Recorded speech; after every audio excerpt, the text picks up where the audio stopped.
Hello friends, welcome and welcome back to my YouTube channel. तो आज के इस वीडियो में हम देखने वाले हैं हिंदी व्याकरण के बहुत ही ज्यादा इंपॉर्टेंट टॉपिक के बारे में। टॉपिक है आपका उत्प्रेक्षा अलंकार। तो क्या होता है उत्प्रेक्षा अलंकार, परिभाषा कैसे देनी है, उदाहरण कैसे देना है, स्पष्टीकरण कैसे करना है, सब कुछ वीडियो में बताएंगे। तो वीडियो पे आपने पहली बार विजिट किया है तो चैनल को सब्सक्राइब कर ले, ठीक है। तो एग्जाम में कैसे पूछता है उत्प्रेक्षा अलंकार, पूछ लेता है कि उत्प्रेक्षा अलंकार के लक्षण बताइए। कैसे पूछता है उत्प्रेक्षा अलंकार के, या तो लक्षण बताइए या तो क्या करता है एग्जाम्पल दे देता है, पूछ लेता है कौन सा अलंकार है। इस प्रकार से होता है, या तो परिभाषा उदाहरण भी पूछ लेता है। तो आज की जो हमारी परिभाषा है वो गद्य और पद्य दोनों रूपों में, गद्य और पद्य दो रूपों में। कैसे कि हमारी जो परिभाषा है वो हमने क्या किया, पद्य रूप यानी एक दोहे का रूप लिया है। पहले तो हम आपको दोहे से ही क्लियर कर देंगे, उसकी लैंग्वेज समझा देंगे, एक्सप्लेनेशन यानी व्याख्या समझा देंगे। और जो गद्य वाली है उसमें तो जैसे नॉर्मल सब लोग डेफिनेशन लिखते हैं वैसे हैं। तो आपको करना क्या है, जितना अच्छा इंप्रेशन डालेंगे उतने अच्छे नंबर मिलेंगे। 5 में 4 3 तो सबको मिल जाते हैं, लेकिन आपको 5 में 5 चाहिए तो अच्छा करना पड़ेगा, अच्छा इंप्रेशन डालना पड़ेगा, ठीक है। तो जो उदाहरण होगा उपमेय और उपमान के माध्यम से हम समझेंगे कि यहाँ पे उत्प्रेक्षा अलंकार है, ठीक है। और स्पष्टीकरण कैसे समझेंगे, जो दोनों में निष्कर्ष निकल के आएगा, परिभाषा और उदाहरण में जो निष्कर्ष निकल के आएगा उसकी पुष्टि के आधार पे हम कहेंगे कि यहाँ पे उत्प्रेक्षा अलंकार है।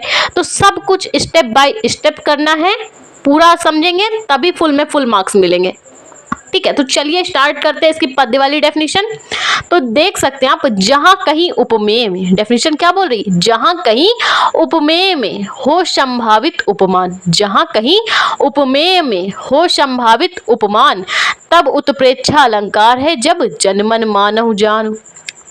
जहां कहीं उपमेय में हो संभावित उपमान तब उत्प्रेक्षा अलंकार है जब जनमन मानहु जानू। कहा यह जा रहा है कि जहां कहीं पे उपमेय में उपमान की संभावना की जाए, जहां कहीं उपमेय में उपमान की संभावना की जाए तब उत्प्रेक्षा अलंकार होता है। और उत्प्रेक्षा अलंकार में देखने को क्या मिलता है, जन्मन आ जाता है, मानव जानू आ जाता है, मनो जनो आ जाता है, इस प्रकार की चीजें आ जाए उत्प्रेक्षा में तो हम कहेंगे उत्प्रेक्षा अलंकार, ठीक है। जहां कहीं उपमेय में हो संभावित उपमान तब उत्प्रेक्षा अलंकार है जब जनमन मानव जानू। इनसे हम पहचानते हैं कि उत्प्रेक्षा अलंकार कैसे होता है। यही एक ट्रिक है, जब क्या हो एग्जाम्पल पे जनमन आ जाए, मानव जानू आ जाए, मनो जनो आ जाए तो वहां पे उत्प्रेक्षा अलंकार। डेफिनेशन देख लीजिए गद्य वाली, जहां पर उपमेय में उपमान की संभावना की जाए, जहां पे उपमेय में उपमान की संभावना या तुलना प्रकट की जाए वहां उत्प्रेक्षा अलंकार होता है। उपमेय क्या होता है, उपमान क्या होता है, आगे हम पूरी तरह से समझेंगे तो आपको ये भी क्लियर हो जाएंगे। जहां कहीं उपमेय में उपमान की संभावना या तुलना प्रकट की जाए वहां उत्प्रेक्षा अलंकार होता है। और उत्प्रेक्षा अलंकार के उदाहरण में ज्यादातर आपको यही देखने को मिलेगा, जनमन, मानु जानू, मनहु जनऊ, मनो जनो, इस प्रकार की चीजें आ जाए तो आपको डायरेक्ट ही बोलना है कि ये उत्प्रेक्षा अलंकार है, ठीक है। ये क्या है, उत्प्रेक्षा के वाचक शब्द, जनमन, मानव जानू, मनहु जनो इत्यादि उत्प्रेक्षा के वाचक शब्द हैं। इनको देखते ही आपको बोलना है कि ये उत्प्रेक्षा अलंकार, यही इनको उत्प्रेक्षा अलंकार के उदाहरण को पहचानने की ट्रिक है। उदाहरण देख लीजिए, सोहत ओढ़े पीठ पट, सोहत ओढ़े पीठ पटु श्याम सलोने गात, मनो नीलमणि शैल पर आता पर्यो प्रभात।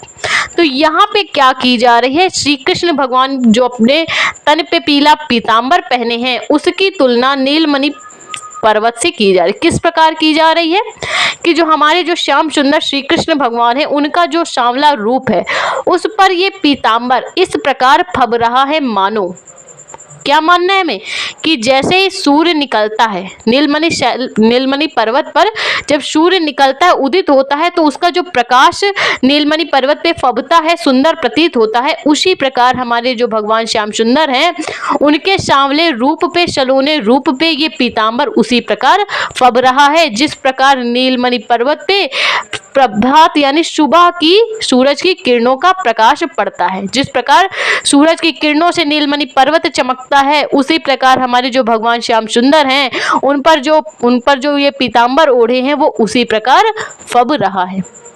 ठीक है, तो देख सकते हैं आप यहाँ पे मनो आया ना, वाचक शब्द, उत्प्रेक्षा का वाचक शब्द। तो इसी प्रकार से एग्जाम्पल में होता है, जन्मन आता है, मनहु जनऊ आता है, मनोह जनऊ आता है। इनको देखते ही कहना है कि यहाँ पे उत्प्रेक्षा अलंकार। तो सबसे पहले हमें क्या करना है, उपमेय और उपमान को समझ लेना है। तो चलिए क्या करेंगे हम, यहाँ पे क्या किया जा रहा है स्पष्टीकरण में, भगवान श्री कृष्ण के सुंदर शरीर की तुलना नीलमणि पर्वत से की गई है।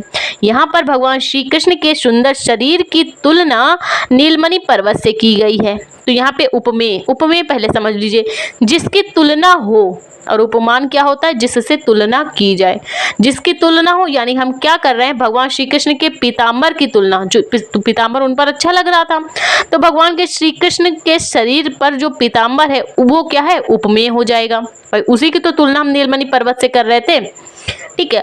और नीलमणि पर्वत क्या हो जाएगा, उपमान हो जाएगा। भगवान श्री कृष्ण के शरीर पे जो पीताम्बर है वो इस प्रकार लग रहा था मानो, वो क्या है, उपमान है। और नीलमणि पर्वत से हम इसकी तुलना कर रहे थे, वो उपमान हो जाएगा। तो श्री कृष्ण का शरीर पर जो पीताम्बर है वो उपमेय में, नीलमणि पर्वत उपमान की संभावना या तुलना प्रकट की जा रही है। पूरी तरह से इसमें तुलना प्रकट की जा रही है, श्री कृष्ण भगवान के शरीर की तुलना नीलमणि पर्वत से की जा रही है। तो यहाँ पे क्या है, उत्प्रेक्षा अलंकार। आई होप आपको उत्प्रेक्षा अलंकार समझ में आया। तो प्लीज वीडियो को लाइक और हमारे चैनल को सब्सक्राइब करें। Thank you.